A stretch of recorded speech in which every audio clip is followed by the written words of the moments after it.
কলকাতায় গিরিশচন্দ্রের বাড়িতে অনুষ্ঠিত হয় শারদীয়া দুর্গাপূজা।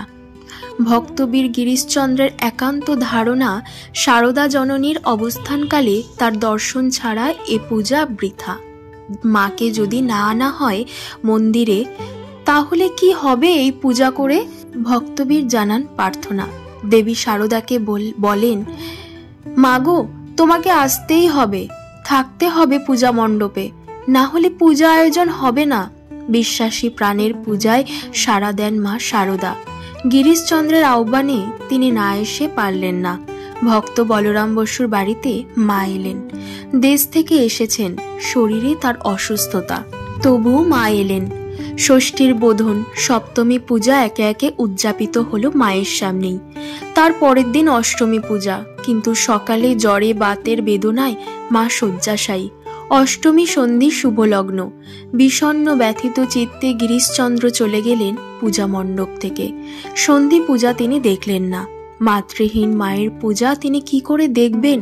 সন্ধির শুভলগ্ন বেজে ওঠে, শঙ্খ বেজে ওঠে, ঘণ্টা। একপাশে জ্বলে ওঠে 108টি ঘৃতের প্রদীপ। সন্ধ্যায় সন্ধি পূজা। ভক্তবীর গিরিশচন্দ্র নির্জন কক্ষে অশ্রুজল নেত্রে তাকিয়ে আছেন। ভাবছেন, বিশেষ প্রকাশের সন্ধিক্ষণেই যদি না থাকেন চিন্ময়ী দেবী, তাহলে কিসের সন্ধিক্ষণ? আমি এসেছি, ওগো দরজা খুলে দাও, আমি এসেছি। খিড়কির দুয়ারে করাঘাত। বললেন, ওগো দরজা খুলে দাও। চমকে ওঠে আলোর ঝলক।